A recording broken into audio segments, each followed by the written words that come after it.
majesté et de la gloire. Je vous fais savoir aussi que Seydina Limamou Moulaye disait, je suis un envoyé. J'ai reçu l'ordre de transmettre et je ne vous ai transmis que ce que Dieu m'a ordonné, et qui était adressé à vous afin que vous pratiquiez ses commandements, en purifiant votre culte partout où vous soyez.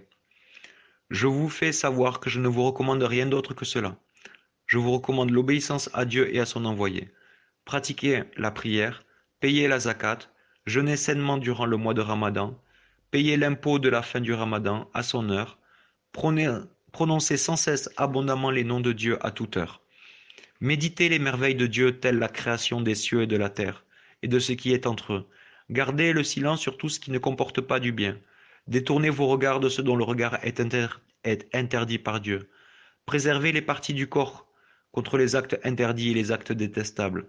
Soyez patients, car Dieu le Très-Haut a dit, ô croyants, soyez patients, soyez indulgents les uns à l'égard des autres, soyez solidaires et craignez Dieu afin que vous obteniez le salut. Acceptez les décisions de Dieu et exprimez-lui votre reconnaissance pour ses faveurs. Évitez l'injustice dans vos relations, car Dieu s'est interdit à lui-même l'injustice et a décidé son interdiction parmi ses créatures. Pardonnez à vos proches certaines erreurs. Ayez de bonnes intentions à l'égard de celui qui en nourrit de mauvaises à votre égard. Évitez aussi les altercations et la polémique.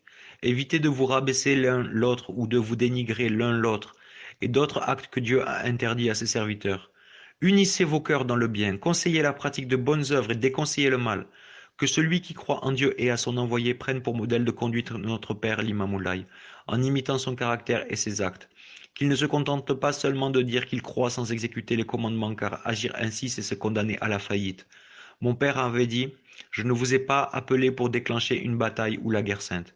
Il n'avait ni couteau, ni sabre, ni lance, ni autre chose. Il prêchait la bataille contre soi-même, contre ses passions, qui consiste à préserver les parties de son corps contre la pratique de ce que Dieu interdit à ses serviteurs, et à s'efforcer d'accomplir les commandements de Dieu et de son envoyé partout où vous soyez. Moi aussi, je ne vous conseille rien d'autre que cela, à tous, hommes, femmes et enfants, à ceux qui sont libres comme aux esclaves. Celui qui suit ce commandement et atteste sa véracité devient droit. Celui qui s'en écarte ne porte préjudice qu'à lui-même. Dieu paiera à chaque âme ce qu'elle a accompli. Celui qui rencontrera du bien devra louer Dieu et son envoyé. Celui qui rencontrera du mal ne devra s'en prendre qu'à lui-même. Je vous recommande la constance dans la droiture et la crainte de Dieu le très grand, ainsi que la pratique de bonnes œuvres à tout moment. Que Dieu vous rende droit. Amen. Au nom de Dieu clément et miséricordieux. Ce sermon concerne les cérémonies de distribution d'aumônes en faveur d'un défunt, 40 jours après sa mort. Il a été fait à l'occasion d'une cérémonie organisée en faveur de la tante paternelle de Seydina Issa du nom de Tiaba Ndoye, qui était décédée. Elle était une fervente servante de Dieu, une croyante, une femme vertueuse. Elle faisait partie de ceux qui ont connu Seydina Limamou Moulaye et ont cru en lui. Les gens s'étaient réunis, hommes et femmes, au 40e jour après sa mort pour la cérémonie appelée aumône des 40 nuits. Seydina Issa manda auprès d'eux un émissaire, un des meilleurs parmi ses honorables et sincères compagnons, du nom de Moditiane, un homme bien connu parmi les laïens. Après avoir salué l'assemblée, il déclara: Seydina Issa Roholai, fils de Seydina Limamoulaye, vous adresse ses salutations et vous demande comment vous allez, comment prospèrent vos biens, votre sécurité et vos familles.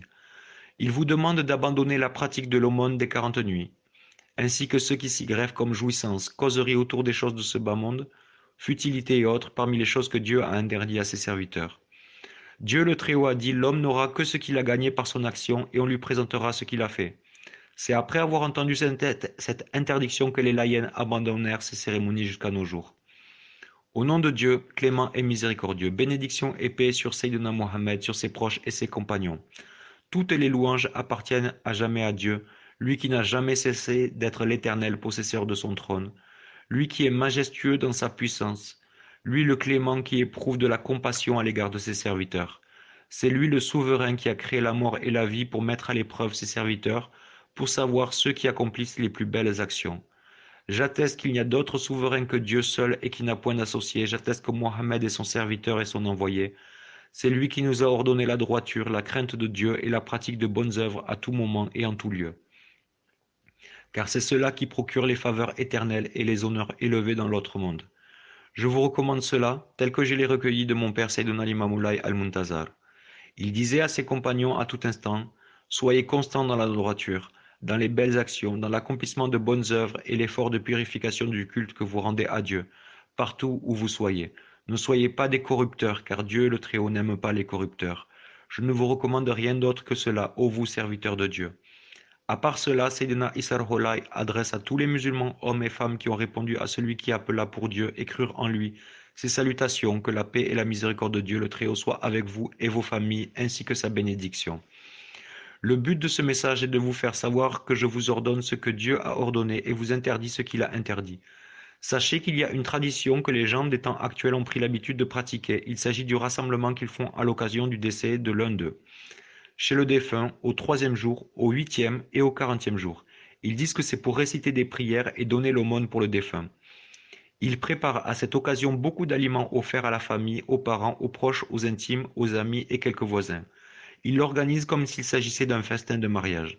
Il peut arriver que certains n'aient pas les moyens de préparer les aliments de cette aumône, ainsi ils vont s'endetter ou hypothéquer leurs biens ou recourir à n'importe quel autre moyen sans se soucier de ce qui est licite ou illicite.